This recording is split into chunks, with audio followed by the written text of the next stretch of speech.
I know from personal experience it can be tough to transition from a student nurse to a professional nurse.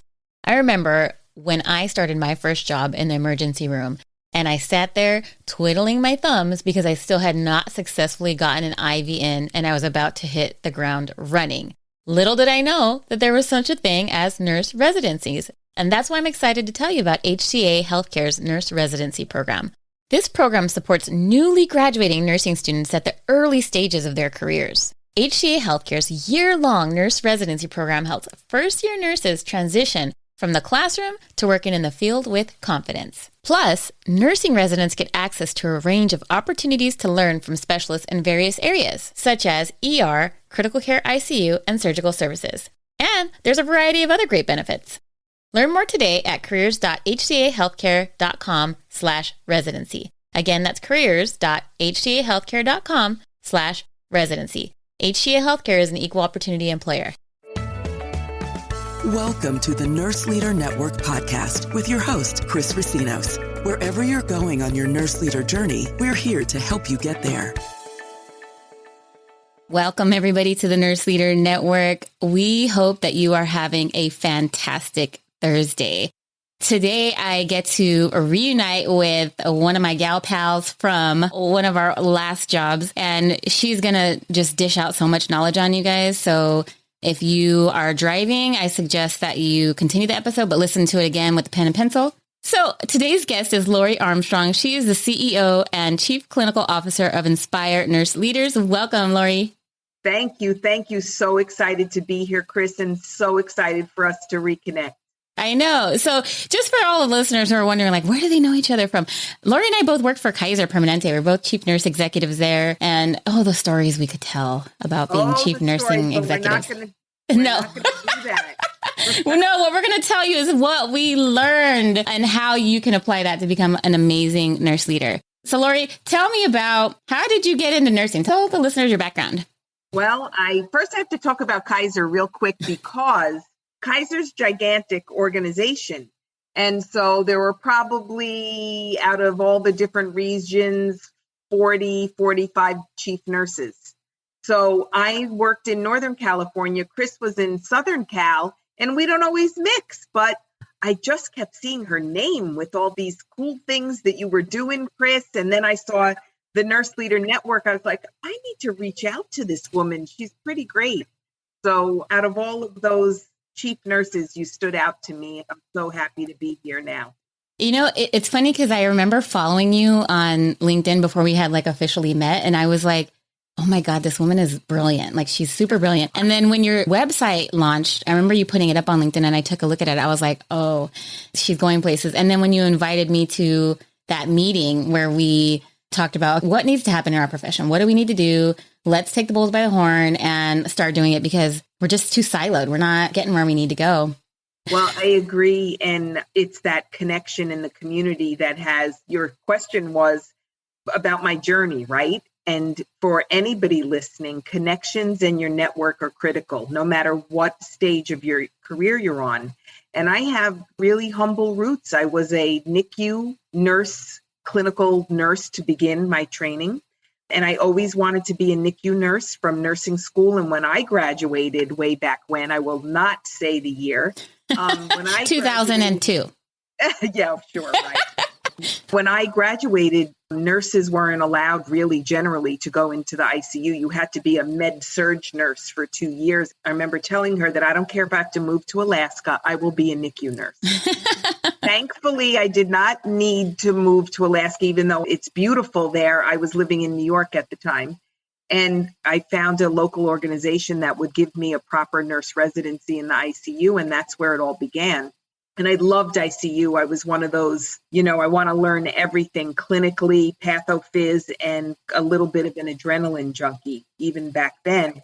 Then I decided after a few years, and I loved it, I still actually do work for the National Association of Neonatal Nurses. So I've kept my finger in, or my toe in the water, I should say, of my clinical passion, but I wanted to learn more. So I transitioned to the PICU, the Peds ICU, which I loved and learned so much. But that's where I caught the leadership bug.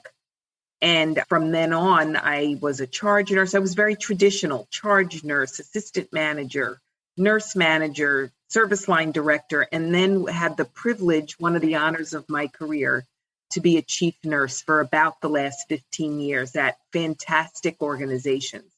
And I did women's and children's leadership, was the CNO at Morgan Stanley Children's at New York Presbyterian. And then I decided I'm always testing myself. Okay, what can I learn now? Which is, it's important for us to always be looking and growing.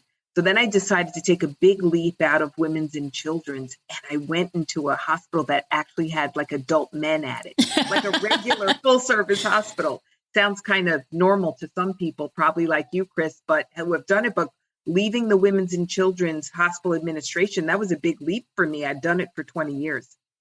And that's how I landed at Kaiser. And I'm so thankful. I was there, chief nurse for about 5 years, and then in a regional role. So great experience. Yeah. Kaiser was probably one of the best jobs I've ever had. The people there are tremendous. I mean, the network, the support, the ability to innovate, it really was a great place to work. So for those that are listening, highly recommend Kaiser, and especially here in Los Angeles. I've worked all over LA, and it really was a really great place to work. So totally agree with you on that. And I wasn't a traditional nurse executive either. And so I can totally relate when you say you went from like all, children's to adult. I actually came from ambulatory. So I was a nurse practitioner in the ambulatory setting. And I was like doing pap smears one day. And then the next day I was overseeing nurse practitioners, for all of the Veterans Administration and all the RNs for the Veterans in ambulatory. So I oversaw all of ambulatory practice. And so I actually went the untraditional route, but then also had a very similar oh, wait a minute, now I'm going to be doing inpatient that I haven't done in I don't know how many years. So yeah, totally. Wow, that is very untraditional. You don't see it. I will say it takes a lot of courage to go from ambulatory to inpatient because they're two totally different animals. They're different animals, but here's the fact. The facts are leadership is leadership, whether you're inpatient, outpatient, and running for presidency. You have people skills. If you really want to inspire other people, you can learn the background. And as well as I do, as a chief nursing officer, we don't have to know everything. But that's what we have our directors and our managers for. They're really the content experts, and we're just there to help them guide them on their path. Right. So, well, and Chris, you are spot on that leadership is leadership. Now, there are times where you might need clinical expertise. And if you don't have it yourself, you tap into your people. But leadership is about encouraging, enabling other people. And I spend a lot of time actually in my role. I actually teach leadership to other disciplines and other specialties. So talk about having to be courageous. Last summer, I was teaching and coaching Silicon Valley executives in leadership. Oh, how awesome. Wait, the experience was priceless, right? However, for when I got asked to do it, I don't think I slept on and off for 2 weeks. I was so nervous. But to your point that leadership is about engaging, inspiring, empowering, and encouraging people. It's that human condition. And when you're a leader in one discipline, you can certainly be a leader in another or a different industry. Yeah, I totally agree. And you don't even need a title, right? I mean, you can display leadership without a title. Well, I love that you said that. I don't know. We didn't plan this, listeners, I swear. But I was just talking to someone the other day of how they used to say clothes make the man? Mm-hmm. Titles don't make the leader. Nope. It's your behavior and your actions that make the leader. That's the difference. And leadership is everybody's business. It's not just for the titled leader. And listen, we all have stories of people with a big title, whether it's in our organization, in our communities, politics, perfect example. You might have a title, but you're not leading anything or anybody. Yeah, we've all seen them, and we've all probably worked under them. And those were those jobs that were wow, I really didn't like that job.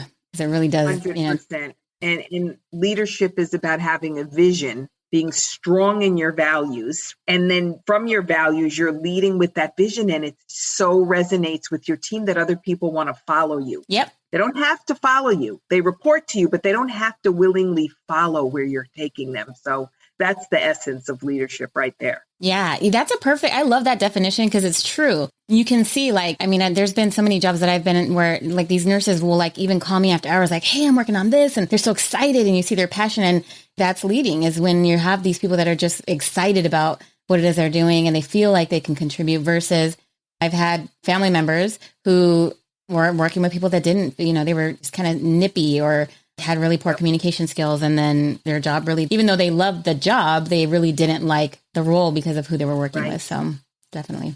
Yeah, it comes out in your passion. And when you have that passion, it kind of fuels your purpose that you're there. And for nurses, we're so lucky. Our purpose is to be in service to our patients and families. So we're pretty fortunate that way. Yeah, we are.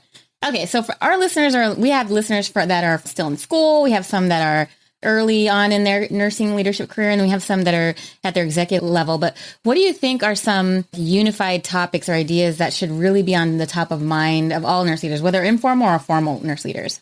Well, a couple things jump into my mind. I am worried, and I know all of us in nursing leadership are worried about the current workforce data with concerns about the impact of COVID, of the pandemic. So levels of stress and anxiety and depression, we're all worried about that. We're all worried about there's a prediction by the end of this decade that 700,000 nurses will be leaving our profession. That is right there. It makes me stop in my tracks. But then we have to layer the nursing school status. The faculty average age. Do you know what the average age of a nurse faculty is, Chris? I think it's somewhere in the late 50s. And I didn't mean to put you on the spot or a test. No, I just read an updated article 2 weeks ago and I couldn't believe it. Average age of nursing school faculty, 65. Sheesh. Wow. 65 years old. And so a third of them are going to retire within the next 5 years. Wow. Right? Yeah. So we can't, the supply and demand, that equation doesn't work. We've got a lot of people leaving and we can't produce them fast enough to fill the demand. Yeah. And there's so many educators that I know that are like, I'll never go to a school of nursing because they can't afford it. They can't afford to live. You look at the salary and they'd be making less as a educator than they would as a frontline nurse and they just can't 100%. afford it.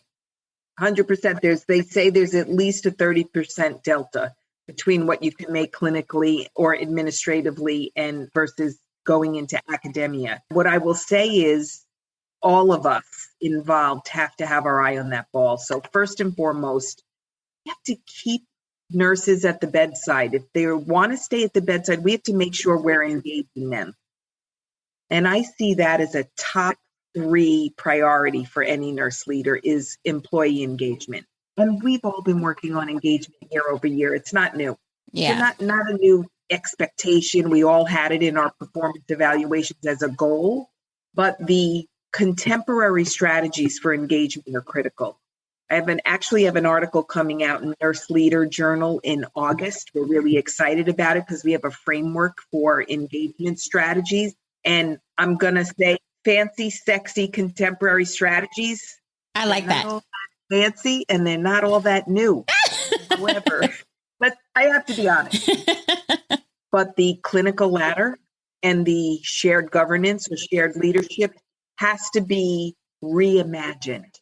I was going to say blown up, but I didn't want to be negative. I'm going to start telling my son, I'm going to reimagine your room if you don't clean it up.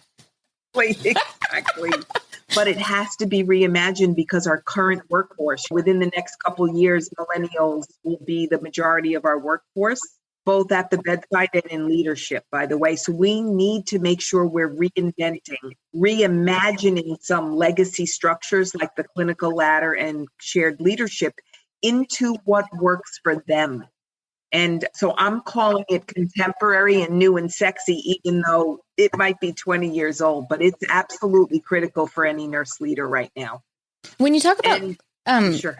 When you talk about clinical ladder, talk to me more about what might that look like when you're reimagining a clinical ladder. For those that are listening, what does that look like? I talk to a lot of frontline nurses. I'm sure you do too, Chris, and nurse leaders, whether they're managers or CNOs. And we've been in some very intense conversations about, I want to call them legacy and bureaucratic structures of clinical ladders. So for example, if you're a clinical nurse 2, whatever the moniker is at your hospital, you have to be a clinical nurse 2 for a certain amount of time and achieve these activities in these areas.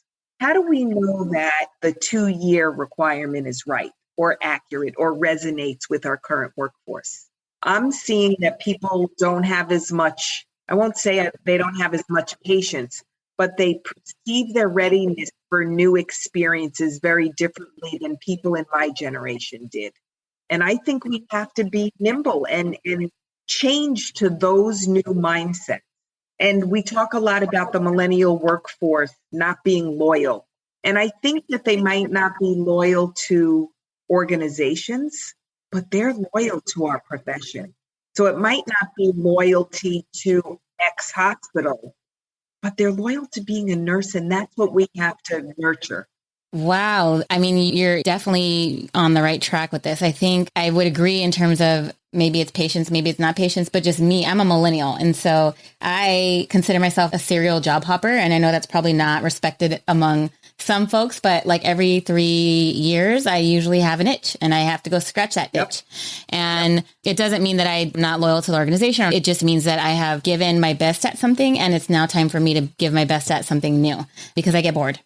That is a perfect description of why nurse leaders, and particularly I'm going to call out maybe the directors who are listening and the CNOs who are listening, to think about that. You want to scratch an itch because you want to learn and grow and you want a new experience, right? Think about the vastness of all of our hospitals and systems we work in. Yes, there are still some single operating facilities, but many of us are in systems now, right? Think about clinical ladders in terms of the entire continuum. So many people that I work with and clients that I work with in redesigning this kind of stuff, when you look at the actual requirements, it's really focused on inpatient advancement. And hey, listen, if I have a really mature or enlightened organization, they'll include ambulatory in there. But is there informatics included? Is marketing included? Is social media? Is maybe innovation? Yes, exactly. And so I think that we have to think broader, deeper, and in terms of how the nurse's voice can add value. And I know we haven't talked about COVID yet, and everybody's sick of talking about it. And I'm so excited we're coming out of the fog. But what I will say is, one of the silver linings, if there you can even say there's a silver lining, I think the opportunities for nursing, you're seeing an explosion in opportunities for nursing because of COVID. Technology, software, innovation, medical device innovation. I know you're experienced in spending some time in that area too, Chris, and I just think it's fantastic for nursing. Yeah, it is fantastic. What I see is I'm working right now. There's going to be a Nurse Hack for Health hackathon that Johnson & Johnson, Sanciel, and Microsoft put on. It's coming up in May, and I'll have the dates in the show notes for those that are interested. But one of the things that we were hearing was people thinking that, well, if the nurses innovate on something, they're going to leave. And I want to retain my staff. I don't want to push them out the door. But I think that's very short-sighted in that you could be creating intrapreneurs, right? You can be creating people that are innovating, constantly innovating, bringing all kinds of new solutions so that your organization becomes the forefront. Because I know for myself, when I'm innovating, whether that's inside or outside of my organization, I still have a loyalty to the people that I worked with, right? At Kaiser, I still want to dedicate, I don't no longer work there, but the work that I'm doing, I would love to invite them into. And they call me up and invite me into the work that they're doing because it's a partnership that we just hold on to forever, right? I mean, it doesn't go anywhere. Nursing is actually a really small community. Like once you know a couple handful of the people, you're going to run and back into them over and over again. So exactly. And I love what you said. First of all, the whole topic of entrepreneurship it was new to me about 2 years ago. I had never heard of it. And when we started diving into it at Kaiser at the Santa Clara campus, such huge potential for the individual campus and then the organization as a whole, huge. But I love what you said. It's short-sighted, not only for you as a leader to hold somebody back, short-sighted for our profession. Yeah, I agree with you. I mean, I think we just got a lot of work in terms of reshaping the way nursing leadership looks like, because it's not just now overseeing the nurses that are inside of your facility. It's not just your budget. It's not just the community that you're serving. We have a much larger job ahead of us. In terms of that, I think back to my transition into leadership. I became a nurse practitioner because I thought admin was the devil. I was like, I never want to go into administration. They're the devil. I want to only see patients for the rest of my life. and then also got the leadership bug. But, as I got my leadership bug, I then also got handed a $12 million budget. And I was like, okay, I can barely balance my check account and there's not millions of dollars in there. And so, I was very ill prepared in terms of it was like a crash course on how to not get a clinic closed because you run out of money. So, what are some things that you can think of around how organizations or how leaders can support other nurse leaders? What do we need to be doing? I love this whole topic. In fact, it's one of the reasons I left my chief nurse role because I loved my role and I loved my team. It was really big, hard decision about nurse leader preparation for their roles. That's one of the things that inspired me to leave and start Inspire Nurse Leaders, because I knew what I went through getting thrown into my first clinical leadership role as an assistant nurse manager. Chris, don't be jealous, but I was asked to consider the assistant nurse manager role because I was the best IV starter. I am totally jealous. Okay, I knew you would be. It was a big one. I was the best IV starter. Now, that is not a skill set or a competency to lead people and to know how to balance a budget, but we still do that. I talked to a leader last week. She got promoted for the same thing. She had the best assessment or she was considered the best clinician. In her unit, you wouldn't think that happens anymore. However, throughout my career, whether it was after I had 10 years experience, then when I got my master's degree, I still didn't have what I needed to be successful at my job, meaning I had to work really hard at getting the practical education and training to do all the things nurse leaders do, to lead people, to improve quality outcomes, to manage the budget. Oh my God, finance. I always try to tell my team finance is fun, but they know I'm lying. And then the whole professional advocacy piece, I couldn't find it anywhere. And then when I got my doctorate and really, really drilled down onto what leadership is, I said, that's it. Starting a company, have the courage to develop a curriculum. And listen, there's a lot of education and training out there. Inspire Nurse Leaders curriculum is a uniquely designed 41 course. How I came up with 41, I wish I could tell you it was scientific. Totally was not. That's how it all landed. But anyway, 41 courses across 5 pillars, though. And I always say it like this. It's 5 pillars of curriculum, 5 pillars with one purpose. And the one purpose is to give every nurse leader what they need to be successful and grow themselves, grow their teams so that their patients and families thrive. So it's 5 pillars, and the pillars are leading people is the biggest pillar. There's 12 different 1-hour courses.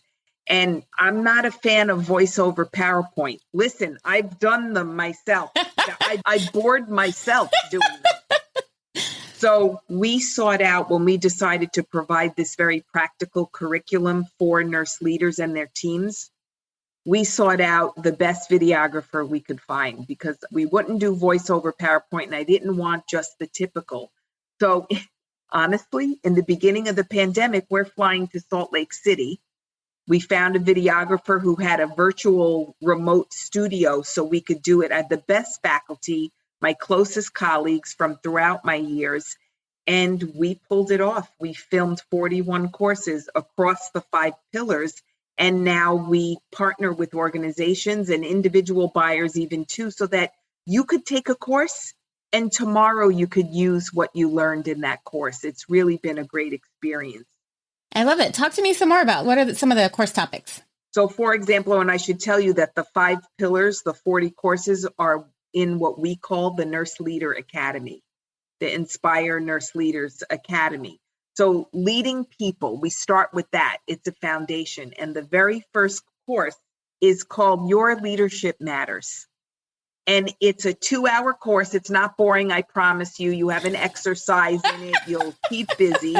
And I tell funny stories. This one's my course. I tell funny stories about my sister, so it'll keep you laughing.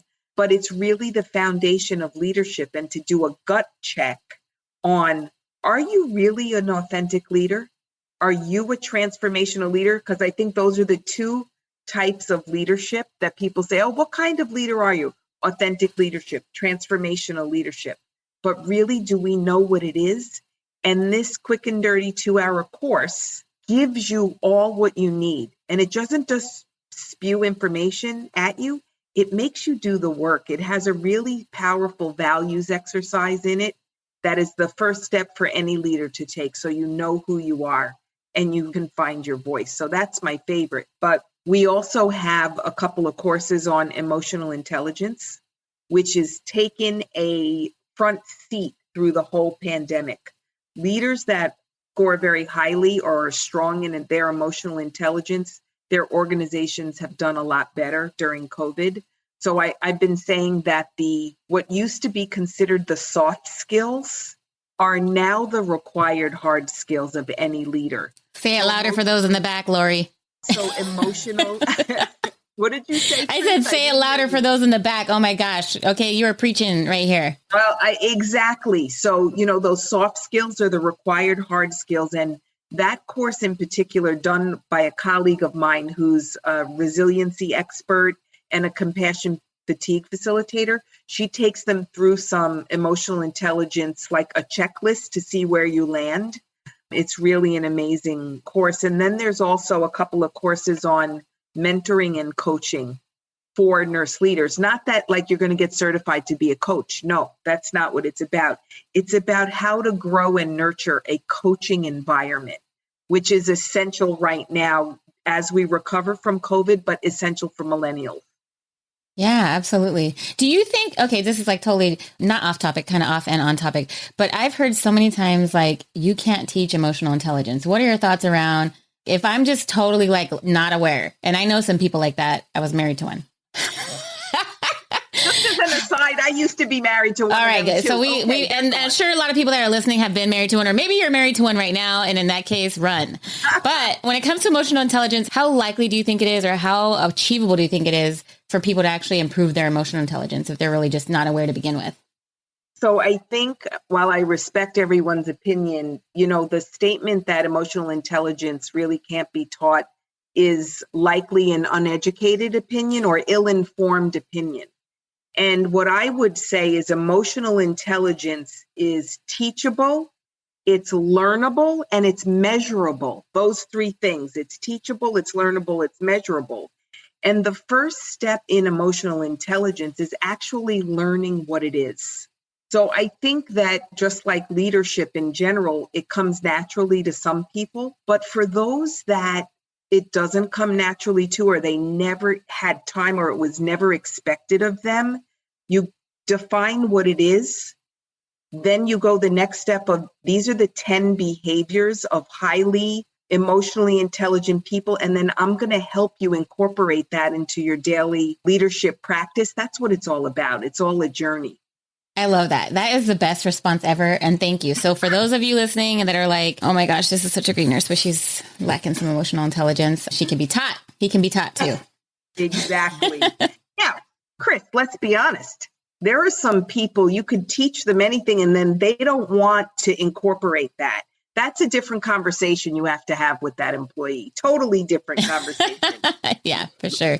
All right. So let's get down to the nitty gritty. You have done the unthinkable, which is transition from like a super secure and safe job to this high risk business where we're teaching nurses how to become great leaders. What is keeping Lori up at night right now? Whoa, man, what is keeping me up at night? Chris, I'm actually not going to answer that question. I'm going to flip it. I'm going to flip it around. Because, as healthcare leaders, I bet you've been asked what keeps you up at night. But I like to turn it around. I like that. To turn it, flip it on its head. I'd rather answer what gets me up in the morning. Oh, I love that. And I say that nursing is hard.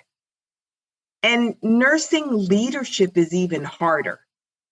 And it's an arduous journey. It's a lonely journey. So to focus on why we became a nurse, what inspired us to become a nurse leader, I love to think about that. And that's what gets me up when I've only gotten 4 hours of sleep. That's what gets me up when it's been stressful, right? Because even to this day, after all these years, I am still fascinated. The link between nursing leadership and patient, family, and team outcomes. When nurse leaders have what they need, the education, the training, the tools, and most importantly, the support to practice at that highest level of nursing leadership, the outcomes are palpable. You can measure when nurse leaders are strong, infections go down. When nurse leaders are strong, mortality is better. When nurse leaders are strong, patient satisfaction goes up. When nurse leaders are strong, retention is higher. I mean, it doesn't get better than that. And that's what gets me up in the morning, to spend time supporting nurse leaders. I love that. I'm going to start asking that question on like a regular basis. What gets you up in the morning? When people ask me that question, I'm going to say my little 3-year-old baby, because she really is actually what like literally gets me up in the morning. Yes. Then I keep going on my day for other reasons. Exactly. Oh, I love it. You know, we're getting close to wrapping up, but what are maybe like the top 3 takeaways you want the listeners to walk away with today? If they're in leadership or thinking about leadership, what are the top 3 things that you want them to remember about Lori? Well, what I want you to know about Lori, number 1, is that she reminded you of how valuable you are.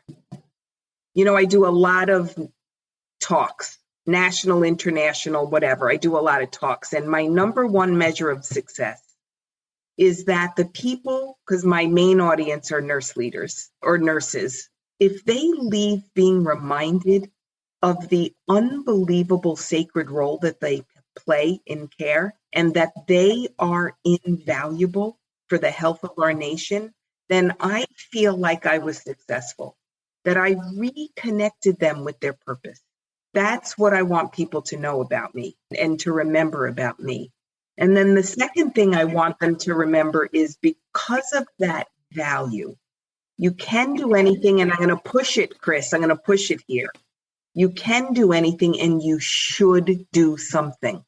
Now, being a bedside nurse, if that is your passion, I encourage you. We need you. Our patients and families need you.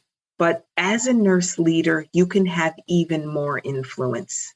So continue to know your value and continue to grow and learn. And listen, it would be an honor for me, for your listeners to reach out to me. I do individual coach, and this is not a sales pitch. I suck at selling. And I have most nurses do. I have partners who say, you better get better, Lori, at that. But I don't, this is my heart, that we do coaching. I have set many individual nursing clients and physician clients too, which I'm loving. That individual growth that they're experiencing to meet their goals, we can help you with that. The courses alone are an easy way to help you achieve that top decile performance that we're all responsible for, but honestly, that we're all challenged with and bogged down with. Inspire Nurse Leaders is here to help, and that's what I would love for you to remember about me. I love it. So folks want to reach out to you or find out more about your courses. Where can they find you? Well, inspirenurseleaders.com. Just go to my website. Everything is there. But that's important, but I would love to be connected with you on LinkedIn. So Lori Armstrong on LinkedIn, just search and you'll find me. And just for the listeners that are listening, her first name is spelled Lori. So Lori. Thank you. Thank you for that. Awesome. Well, Lori, it has been fantastic. I'm going to have to get you back on the show because I feel like we haven't even started. I feel like we're just barely skimming the layer.